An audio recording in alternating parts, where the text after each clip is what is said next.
VikesNow. I am Dustin Baker. It is April 23rd, and the NFL draft is April 25th, so we are not far away. We are talking to anyone that is interested in the Vikings draft. We want everybody's opinion. We want their takes. We want them on record. So we are talking to Christina this evening. How are you? I'm good. How are you guys?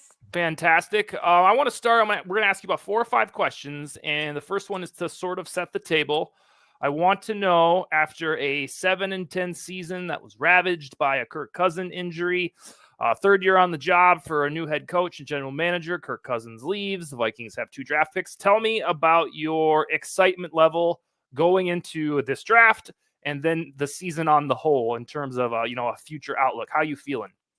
I'm feeling good. I think since we're like one of the only teams that made early moves with trading up, I think that it means that we have something going at least. We're Mm-hmm. not just sitting and waiting around like before. On the season, I can't wait. Yeah. That's my favorite place to be, and with a good team and new players and stuff, I'm super excited about the Packers. I can't think of his name right now for some reason. That Packers player we drafted with the sombrero because I'm gonna rock it. Mhm. Aaron Jones, right? Yep. That's good. And yeah, I think I'm fired. I'm ready. And I don't know you well enough to know, were you ready to move on from Kirko, or would you take it or leave it either way? I miss him Okay. already. Gotcha. But I'm also got the ick now because of all of this. All of the repeat of our stuff. I'm like, maybe I don't miss you actually. It's like that toxic ex that you're kind of like, peace out.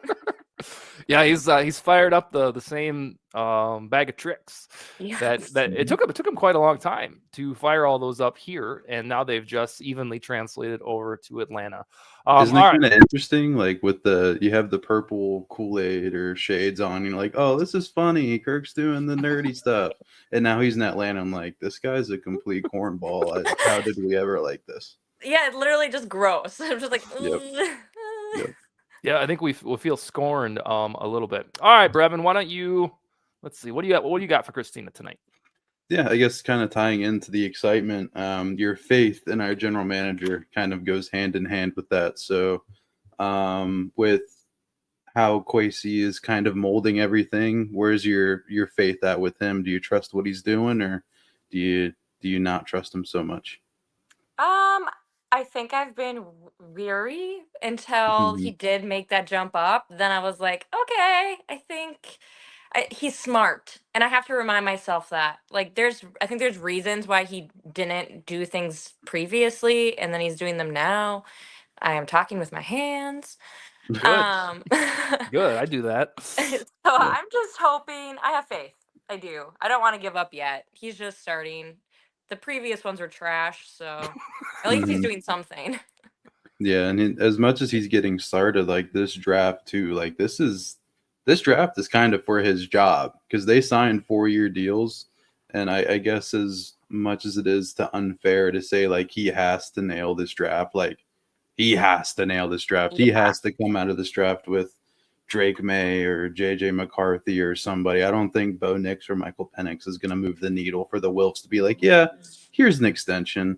And I think what people do too is they kind of, and understandably so, they came in together. Like Kwesi hired Kevin, whether or not Kwesi wanted Jim Harbaugh and that got vetoed, if that rumor is true. They still came in together and people kind of tied them together at the hip, rightfully so. But I think, I think a Kwesi, and I don't hope this happens, but in the event that Kwesi does get let go and he doesn't get extended, I don't think necessarily that means the end for Kevin O'Connell. I can see Kevin O'Connell being here much longer than Kwesi if Kwesi doesn't nail this draft. I don't understand the. So I understand that it's an ultra pivotal draft, but Yeah. like the athletic thing from this morning, or was it yesterday, where Diana Rossini said that a teaser for her article is that Kwesi Adofo-Mensah has all the pressure in the world. He has to nail this draft. Well, it's no shit.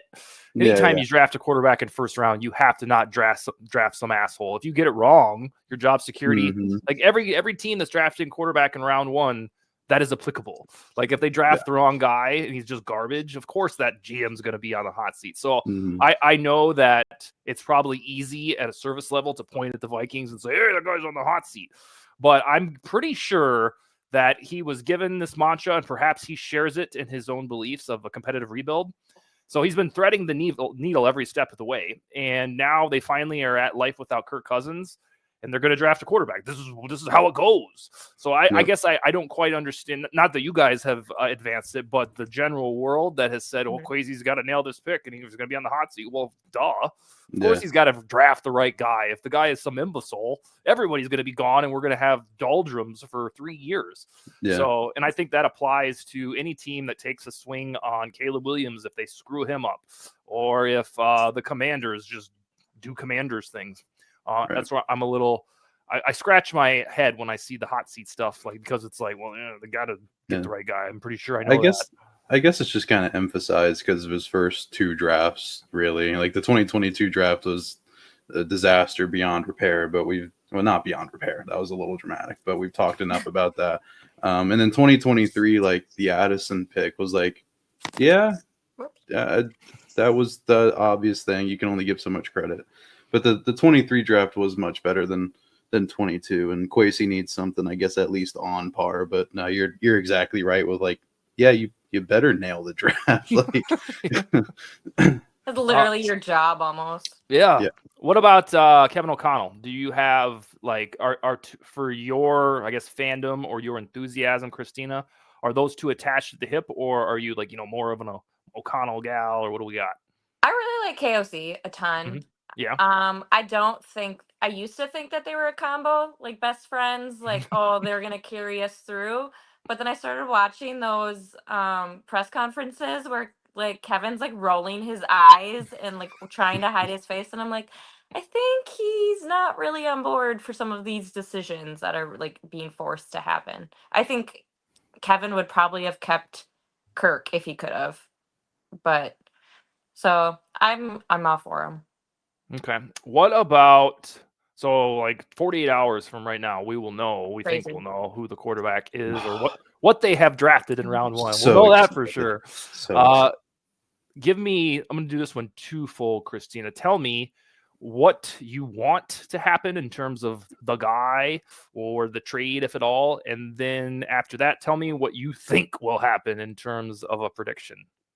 I really want JJ. I've been a JJ stan for the longest time. There's no issue. Like, there's not been any complaints about him anywhere. And everyone says, I mean, he's good.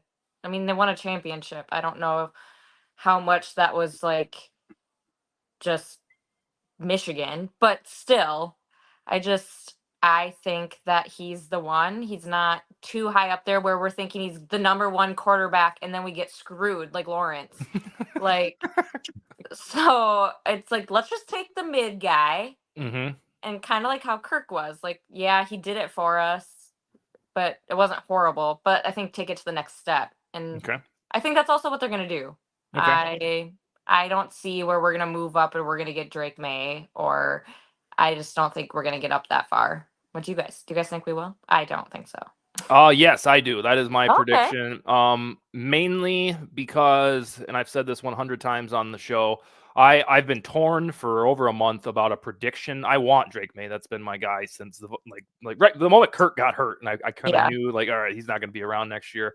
Drake May was the guy that I identified because I didn't think the Vikings would have the draft capital to get Caleb Williams. So that's the guy that I want. But in terms of a prediction, man, I've been torn for a long time, and I keep coming back to whenever I jot everything down, the pros and cons for the prediction. I keep coming back to the damn Josh McCown hire and him as one of the high school coaches at Drake May. And then maybe if they didn't sign Sam Darnold, who also has ties to McCown, maybe I would have been like, nah, that's just a big coincidence. But I think that there is a little credence to that conspiracy theory that Josh McCown was hired because he has ties to Drake May. And I think that there is like a handshake deal in place with the Patriots that is contingent upon Jaden Daniels getting drafted by the Commanders. And so that is my prediction. However, if it's McCarthy, I will not be upset one iota. I'll always have a jaundiced eye on Drake May because I identified him like I identified Stroud last year at this time. I was like, that's the guy that's guaranteed to be good. And then so far, he's been the guy that's good. But I agree with everything that you said on McCarthy in terms of the winning attitude. And then the other part is that he and Kevin O'Connell just seem like the same guy in terms of how happy they always are. And I'm going to guess that O'Connell can extract that culture type of aspect. And then, by the way, he's a pretty good football player as well. That's just turned 21 in January. Yeah. So he has so much time. A lot of these dudes since COVID, you look at these quarterbacks that come out of the draft and you're like, oh, great, this guy's going to be 25 by the time we need him. And it just gets on my nerves to all hell. And I'm so glad that the two guys that we think the Vikings are going to draft aren't going to be 25 by the time they're here. Hell, Hendon Hooker last year, by the time we needed him now, he's going to be 26. And so it's like, oh, thank God they didn't do that, because that would have really got on my nerves. Yeah. Brevin, have you settled? Have you vacillated at all from your prediction in the draft? I mean, I haven't seen anything differently, so I think May is probably going to be the guy. I guess for exact compensation, I think it's going to be like 3 or 4 firsts, and then you've got to get some kind of mid-round pick back from this year, or maybe like a first-round pick in 26 or something. And we touched on the absolutely ridiculous trade proposals from New England about Justin Jefferson and Christian Darrisaw, in which I told Patriots fans to lay down the crack pipe, and I'll stand on that hill. But no, yeah, I think it's going to be May. I got a little bit of my legacy on the line here with how confident I am that Drake May is going to be the guy that we're drafting. So if it's Thursday night and we're watching and the ticker comes up with the pick is in on New England when they're up, it's going to be a little rough. But I like JJ too. JJ was my guy before the trade with Houston to get that second first round pick, because I didn't know if May would be attainable. But I would not be mad at all JJ McCarthy. I love JJ. The thing that has thickened the plot on McCarthy in general becoming a Viking to me in the last 48 hours is credible draft minds like Albert Breer and Dane Bruler have said that they don't believe the Giants have any interest in a quarterback, and this indeed has been a smokescreen. So that in a vacuum, you're like, all right, the Giants were bullshitting. They don't need a quarterback. Let's cross them off the list. Well, if you perceive the Zach Wilson trade to the Broncos as their quasi solution, with in addition maybe Bo Nix or Spencer Rattler, because they don't have a lot of oomph to trade up the board, at least in my opinion, because they just screwed up on Russell Wilson, that trade. If you then cross off the Giants and maybe the Broncos, there is a way that McCarthy begins a slide in 2 nights from now, outside of, past the Cardinals, past the Chargers, where it's the Vikings either trading up to 7th or 8th just to make sure and having to box out the Raiders. But if you interpret these events, the Giants indeed not wanting a quarterback because they got one, they're paying handsomely. The Broncos don't have the trade capital to make another humongous deal, so they've traded for Zach Wilson and they're going to draft Bo Nix or Spencer Rattler. Well, then it's just the Vikings and the Raiders. And the Vikings have more to outbid the Raiders. And so the only reason I'm bringing this up, like this Hail Mary, is there is a chance the McCarthy slide begins. And then, how far does it go? Do the Vikings even bother trading up to the 8th spot, or they just chill? And this whole time we'll get McCarthy at 11 and then some sweet ass defensive player at 23. That'd be sweet. That'd be nice. The key I've been kind of looking at, and I don't see a ton of people talk about it, but the pick that I look at, of course, other than 3 New England choosing to take May, is 5. Because I don't know if the Chargers, they need receivers bad, but if you think of especially the Niners from 10 years ago with Jim Harbaugh, I can't name it was Anquan Bolden on that team, I think. Ooh, I'm gonna have to go look now. We have to think about it. I know Randy Moss is on that team at 50 years old. But, you look at Jim Harbaugh teams, of course they win. You can't really name receivers from him, like Roman Wilson this year in Michigan. Crabtree. Michael Crabtree, right? Yeah, he was decent. Vernon Davis. Vernon Davis, the tight end. So that's where I'm saying I think the Chargers take Bowers at 5, because Bowers is the best tight end prospect since at least Kyle Pitts, but probably better than that and going on. He's the best tight end in SEC history, literally. So I think the NFL is absolutely high on Bowers. I think that's an absolute Harbaugh pick at 5. Maybe they feel like they can trade down and still get him at like 11 if we were to trade up. But if you think about it, you go Williams, Daniels, May, Harrison to Arizona, Bowers to LA. The Giants then get Neighbors. Yep. The Titans get Joe Alt. The Falcons get the best player available on defense. Quinn Mitchell or Dallas Turner. Exactly. Bears take a Dunze. Yeah. Jets, or who's at 10? The Jets. They take a tackle. Yep. There's JJ. And then Amir's theory from Saturday night looks brilliant and like almost ahead of the curve. That's so weird. And it's weird. I think we needed to see the variables of the Giants, who are bullshitting evidently, and then the Broncos evidently maybe just happy with Zach Wilson and some schmuck from later in the draft. So, all right, Brevin, what else we got? A couple more for Christina. Yeah, so I guess going away from your prediction, what we'd like to happen, what is your worst case scenario? You throw your cat at the TV or something. Oh, poor Willow. Yeah, it's got to be bad. It's got to be bad. He hasn't experienced Viking season yet, so it'll be. Oh boy. Fun. I think the worst case scenario is we're just gonna have to sit at 11. You guys are talking about trading back, and I'm like, please don't do that. Like, when's the last time we've had like a draft that we actually cared for like this? Like, we're diving in and caring, and like we're not pick 30 at 10 o'clock at night. Right. But I think it'll be. I was talking to my brother about this today because I was like, I need some advice. Yeah. And he said the worst thing is we get some defensive players and then we'll roll with it. And that's I was like looking at it too. And I heard it today on K-Fan. They were talking about it too, that our odds are really high for that. For some kind of a defensive back. That's what they're looking at. So hey, let's just add to Florio's team because why not? So it would be basically ignoring quarterback is what you and your brother came up with. I'm scared to say that because I don't want it to happen. Yeah. But then, I mean, if we roll with Darnold and then I also have faith in him. He's not had the people around him that he needs, and maybe we're the chance to give him that. Yeah, I would be utterly flabbergasted if the Vikings, even if, I mean, God forbid, Bo Nix or Spencer Rattler or something. True. Yeah, I would be completely flummoxed if they didn't get one of these big 6 quarterbacks, because in my mind, then you do start the hot seat. I just gave a big old speech about how nobody's on a hot seat. Yeah, you're going to be on a hot seat.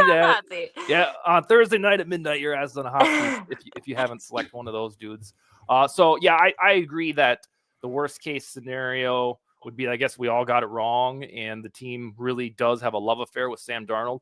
But there's just been too many hints from Kwesi Adofferman and Kevin O'Connell that a quarterback is on the way. I mean, yeah. I think when we get into that what if, that worst case scenario, although it's valid to say out loud, we're really overthinking it. You know, it's one of those classic, like, oh God, what's the most Vikings thing that could happen? Oh, that they love Sam Darnold and they get Jordan Travis or something on Saturday. Like, you know, we used to do that. I don't think they're going to do that anymore. But I'm glad you brought it up because it's out there.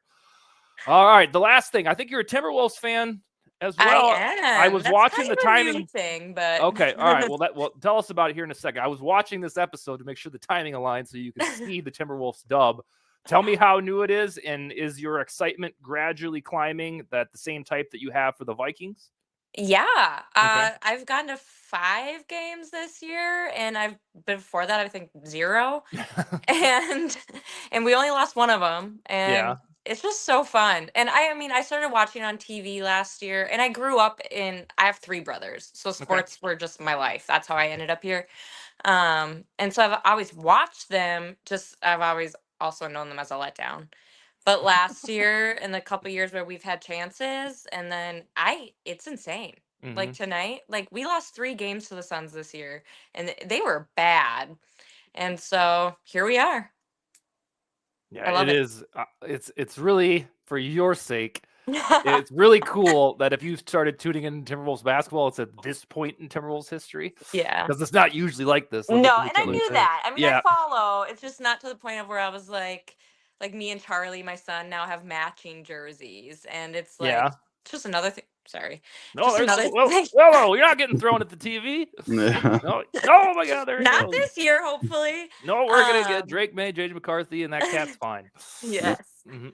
I love it. It's fun. The thing I like about the Timber, because we talked about it a little bit the other night, like I claim the Timberwolves. I live in Northern Virginia, so I'm like 45 minutes from the Wizards. So I'm okay with them, I guess. But I call the Timberwolves my team. I watch maybe 3 regular season games a year, and of course I watched all the playoffs. But I think the cool thing about the Timberwolves is they're kind of like, it's kind of an appetizer for what Minnesota sports are potentially getting across all leagues. Because I don't know much. Yeah, I don't know much about the Twins, so I wasn't even going to include them. But like the Vikings, if they nail this pick and they can keep nailing solid transactions and build up the youth of the team, they could be a legitimate contender at the end of the 2020s or even like 2 years from now. The Wild, after they get out of cap hell and they get these prospects up to up to the major league, the Wild, they should be a Stanley Cup contender for like a long time if everything pans out and they can convince Kirill to just stick through it. So I think the Timberwolves are the appetizer for the entree of the 2020s for Minnesota sports. That's my theory. That, and believe it or not, I know the Twins are in a rut, but the Twins with prospects and stuff should eventually come around too. But the coolest part about that, Brev, is that this mathematically, law of averages, this is the way it should be. Because they've been, all of these teams have been so starved. I can't believe my first real taste of sports was 1991 when the Twins won the World Series. I had no idea that'd be the last damn time that any team from Minnesota, I thought we got it made. Like, this is beautiful. And then that was the last time. And I'm 40 years old. I was like chilling. I was 8 years old when that happened, cheering like a crazy kid in my living room. I wanted that last year so bad. Yeah. And then the fact that it could be turning around and the Timberwolves are in the pole position to do it, and then hey, the Vikings get McCarthy or May, and then the Wild effectuate the path you're talking about, it would make sense that those things are happening because we've gone on this long, especially in the last decade, with either mid teams or ones that were spinning their wheels. So it makes all the sense in the world that at least half of them will end up being bona fide contenders. Yeah. All right, Christina, did you have a good time chatting with us? That was wonderful. Yes. All right, cool. Guys. We're trying to cement this late night spot, so you let us know, and we'll hit you up when you want to come back and chat again. You let me know when. Okay, it's sometime in May, I'm going to guess, when we can start. The schedule will be out. We'll know a little bit about the depth chart. I'm excited for that. Yeah, that's going to be sweet. We'll do that then. I think that's it. You guys have a wonderful evening and enjoy the draft, okay? Thank you, guys. Bye. Yeah, thank you. Take it easy. Later.